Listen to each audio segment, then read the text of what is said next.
नमस्कार। Hello everyone and welcome to my channel. I hope सब बहुत अच्छे होंगे। तो आज हम डिस्कस करेंगे बीएड फर्स्ट ईयर की first practical reading and reflecting on text के वो सारे के सारे क्वेश्चन जो वाइवा के लिए मोस्ट इंपॉर्टेंट है, वही पूछे जाते हैं। और ये जो वीडियो है इसके अंदर 13 क्वेश्चन विद आंसर आपको समझाऊंगी। और ये जो है आपके लिए वाइवा की मोस्ट इंपॉर्टेंट वीडियो रहने वाली है। अगर ये अच्छे से सुन लिया तो वाइवा आपका बेस्ट से भी बेस्ट जाएगा। तो हम स्टार्ट करते हैं अपने क्वेश्चन को। सबसे पहला क्वेश्चन है मेन फंक्शंस ऑफ लैंग्वेज की। क्या होते हैं मेन फंक्शन ऑफ लैंग्वेज? सबसे पहले तो ये पता होना चाहिए लैंग्वेज होती क्या है। लैंग्वेज का एक मीडियम है जिसके द्वारा हम चीज़ों को एक्सप्रेस कर पाते हैं, दूसरों के साथ कम्युनिकेट कर पाते हैं। हम भाषा की वजह से ही अपने दिमाग में चीज़ें सोच पाते हैं और फील भी हम तभी कर पाते हैं जब हमें कोई भाषा के द्वारा कोई चीज़ कही जाए या हम कहीं से कुछ पढ़ लें। तभी मतलब लैंग्वेज ऐसा ज़रिया है जिसके द्वारा बातचीत की जाती है, कम्युनिकेट किया जाता है। हर एक चीज़ जो है वो भाषा के द्वारा ही होती है। तो अब लैंग्वेज के फंक्शन मेन क्या होते हैं? अगर लैंग्वेज के फंक्शन की बात करें तो इसको दो भाग के अंदर बांटा जा सकता है। सबसे पहला है कि लैंग्वेज के प्राइमरी फंक्शन क्या होते हैं और लैंग्वेज के सेकेंडरी फंक्शन क्या होते हैं। प्राइमरी वो होते हैं जो सबसे ज़्यादा इम्पॉर्टेंट है और वो एक ही है, जो है कम्युनिकेशन, यानी आपस में बातचीत करना। यही इसका मेन फंक्शन है। और कम्युनिकेशन भी ओरल तरीके से हो सकता है, बोलकर हो सकता है, रिटन वे में भी हो सकता है, और सिंबल या फिर जेस्चर्स की हेल्प से भी हो सकता है। इशारों में भी जो कम्युनिकेशन है वो हो सकता है। फिर इसके जो सेकेंडरी हमारे पास फंक्शंस आते हैं उसमें आता है जैसे कि अंडरस्टैंड, चीज़ों को समझना सिर्फ लैंग्वेज की मदद से ही पॉसिबल है। हम खुद को भी लैंग्वेज की मदद से ही समझते हैं और औरों को भी लैंग्वेज की मदद से ही समझ सकते हैं। दूसरा इसका सेकेंडरी यहाँ पे हम कह सकते हैं फंक्शन है ट्रांसमिशन ऑफ कल्चर। हम चीज़ों को आदान प्रदान करते हैं। एक जनरेशन की चीज़ें हमें कैसे पता है आज? हमें हिस्ट्री कैसे पता है? क्योंकि हमें लैंग्वेज पता है, हम लैंग्वेज को पढ़ पा रहे हैं, समझ पा रहे हैं। अगर लैंग्वेज ही नहीं होती, कुछ लिखा ही नहीं होता, कुछ लिपियाँ ही नहीं मिलती, तो हम ये नहीं पॉसिबल था कि चीज़ों को अब आज हम समझ पाते या पढ़ पाते। तो जो कल्चर है उसको ट्रांसमिट कौन कर रहा है? लैंग्वेज कर रही है। लिंकिंग या कनेक्टिंग, एक कंट्री को दूसरी कंट्री से, एक व्यक्ति को दूसरे व्यक्ति से कनेक्ट कौन कर रही है? लिंक कौन कर रही है? भाषा ही कर रही है। एस्थेटिक फंक्शन होता है एक हमारे पास सेकेंडरी फंक्शन ऑफ लैंग्वेज। वो क्या होता है? ब्यूटी। हम चीज़ों के अंदर ब्यूटी क्यों देख पा रहे हैं? क्योंकि हम उसको किसी ना किसी लैंग्वेज की वे में समझ पा रहे हैं। और हमारे पास इंफॉर्मेशन देना भी एक इसका फंक्शन है। तो ये कुछ मेन मैंने आपको यहाँ पे फंक्शन बता दिए हैं। इसके बाद आता है व्हाट आर लिंग्विस्टिक स्किल्स। तो लिंग्विस्टिक जो है एक वर्ड लिंग्वा से आया है जिसका मतलब होता है प्रोड्यूस विद हमारी टंग। लैंग्वेज है वैसे वो वर्ड, और उसी से लिंग्विस्टिक बना है। तो दोनों वर्ड का ओरिजिन हम लिंग्वा को ही मानते हैं। इसका मतलब होता है अपनी ज़बान के ज़रिए कुछ चीज़ें प्रोड्यूस करना साउंड की फॉर्म में। लेकिन जब हम बात करते हैं लिंग्विस्टिक स्किल्स की, तो वो सारे कौशल, वो सारी स्किल्स जो हमें किसी भी लैंग्वेज की फंडामेंटल बेसिक कंसेप्ट को सीखने के लिए चाहिए, उन्हें हम बोलते हैं लिंग्विस्टिक स्किल्स। ये होती है हमारे पास listening, speaking, reading and writing. ठीक है, आता है उसके बाद कि अब जो हमने listening, reading, writing and speaking की बात की, इनमें से प्राइमरी यानी प्रथम जो हमारे पास कौशल होते हैं वो कौन से हैं, कौन सी स्किल है? तो प्राइमरी का मतलब है जो हम शुरुआती स्टेज में करते हैं। अगर हम बात करें लिसनिंग की, फिर हम बात करें स्पीकिंग की, फिर हम बात करें रीडिंग की, और फिर हम बात करें राइटिंग की। तो जो लिसनिंग और जो हमारे पास रीडिंग है, ये दोनों के दोनों कैसे आते हैं? ये दोनों के दोनों हमारी प्राइमरी स्किल्स के अंदर होती हैं। और क्यों होती हैं? क्योंकि शुरुआती जो हमारे एज होती है, हमारा टाइम पीरियड होता है, उसके अंदर यही दो स्किल ऐसी होती हैं जो हमें हेल्प करती हैं चीज़ों को सीखने में। अगर ये नहीं है तो आप चीज़ों को नहीं सीख पाओगे। और अगर हम ऐसे भी बात करें तो जो हमारे पास बाकी की जो दो स्किल्स हमारी रह गई हैं वो हम टाइम के साथ बाद में सीखते हैं। ये दोनों स्किल जो प्राइमरी हैं उन्हें हमें सीखने में इतना ज़्यादा टाइम नहीं लगता है, ऑब्ज़र्व करते हैं। लेकिन अगर जो बाकी की जो सेकेंडरी स्किल्स बच गई हैं, अगर हम उनकी बात करें तो हमें कॉन्शियसली एफ़र्ट करने पड़ते हैं, एफ़र्ट के साथ टाइम देना पड़ता है, तभी जाके हम उन स्किल्स के ऊपर मास्टरी अटेन कर पाते हैं। आई होप ये चीज़ें आपको समझ में आ रही होंगी। इसके बाद हम अगर आगे चलते हैं तो हमारे पास है हाउ डू वी रीड। आखिर हम पढ़ते कैसे हैं? सबसे पहले पढ़ना होता क्या है? पढ़ने का मतलब जो है वो उसको इसी क्वेश्चन से रिलेटेड है, और साथ ही में हाउ डू वी रीड। देखो पढ़ना क्या है, हमने भी देखा LSRW रीडिंग। तो रीडिंग है क्या? एक फंडामेंटल स्किल है लैंग्वेज की। अब हम पढ़ते कैसे हैं? सबसे पहले पढ़ने के लिए हमारे पास एक टेक्स्ट होना चाहिए।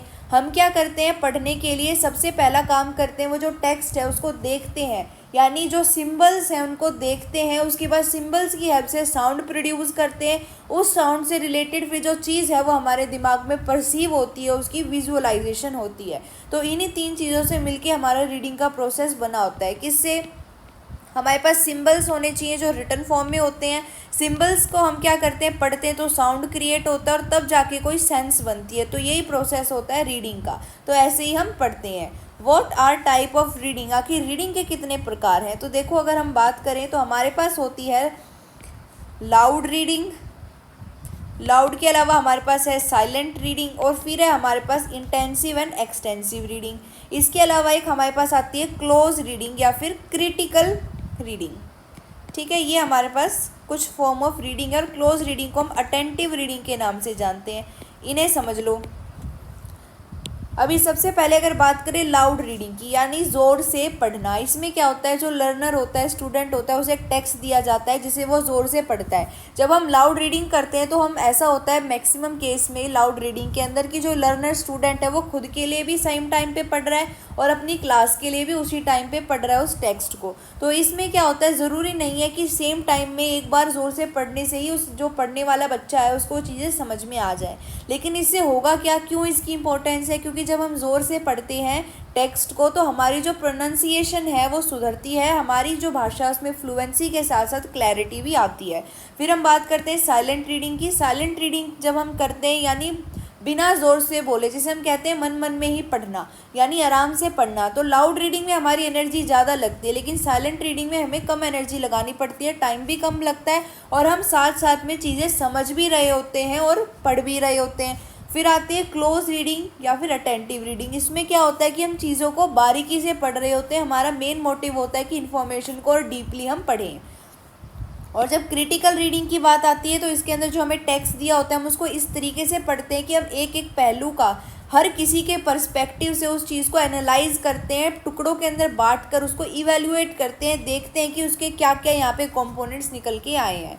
फिर बात करते हैं इंटेंसिव और एक्सटेंसिव रीडिंग की। इंटेंसिव रीडिंग जो है हमारी इसी तरीके की रीडिंग होती है जैसे साइलेंट रीडिंग होती है, लेकिन फ़र्क इतना है कि जो इंटेंसिव रीडिंग में है उसमें हमें जितने भी लिंग्विस्टिक एस्पेक्ट होते हैं, जैसे कि हमारे पास पार्ट ऑफ स्पीच हो गए, प्रोनाउंसिएशन, एक एक चीज़ की हमें फ़िक्र होती है, हम हर एक एक पहलू को देखते हुए चलते हैं। जब हम एक्सटेंसिव रीडिंग की बात करते हैं तो इसके अंदर हमारा मेन मोटिव होता है इंटरटेनमेंट, यानी हमें ओवरऑल मीनिंग से मतलब है कि ये प्लॉट क्या है, स्टोरी क्या है हमारे टेक्स्ट की, बाकी हम सिर्फ मज़े के लिए उस टेक्स्ट को पढ़ते हैं।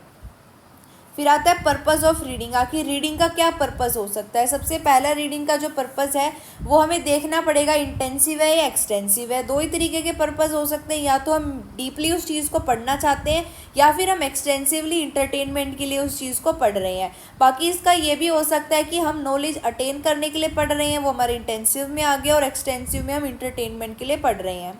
इसके अलावा हम कम्युनिकेशन भी ले सकते हैं कि जो भी हम चीज़ पढ़ रहे हैं, हो सकता है सिर्फ रीडिंग के अंदर बुक्स तो नहीं आती, मैसेजेस भी आते हैं और हमारे ईमेल्स, हमारे लेटर भी आते हैं। अगर हम उन्हें पढ़ रहे हैं तो हो सकता है हम कम्युनिकेशन के पर्पज़ से पढ़ रहे हों।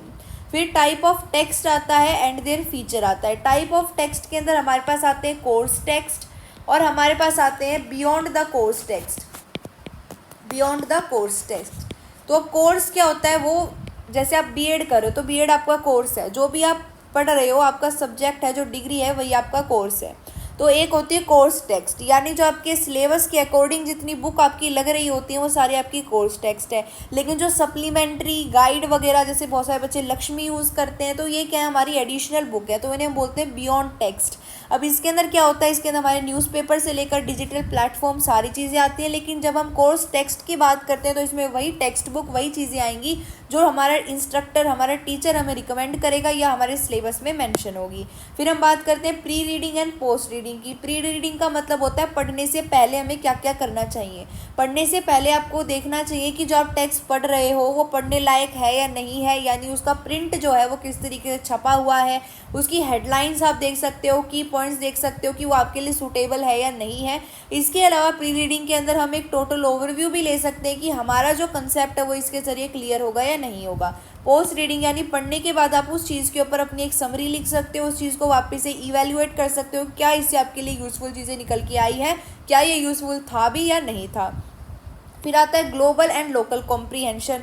ग्लोबल जो हमारा है वो एक्सटेंसिव से लिंक है, यानी हमें टेक्स्ट के ओवरऑल मीनिंग से मतलब है। और जब लोकल कॉम्प्रिहेंशन की बात करते हैं तो इसके अंदर आती है इंटेंसिव रीडिंग, यानी हमें एक एक वर्ड से मतलब है, एक एक कंसेप्ट लिंग्विस्टिक एस्पेक्ट से मतलब है। फिर आता है पर्पस ऑफ राइटिंग, कि हम लिख क्यों रहे हैं। तो ये जो पर्पस है, हो सकता है आपके इंस्ट्रक्टर ने आपको बताया हो, अगर ऐसा नहीं है तो आपको पता होना चाहिए कि आपका पर्पस क्या है। आप सिर्फ नॉलेज देने के लिए पढ़ रहे हो या फिर अपनी ऑडियंस को आपके साथ कनेक्ट करने के लिए पढ़ रहे हो।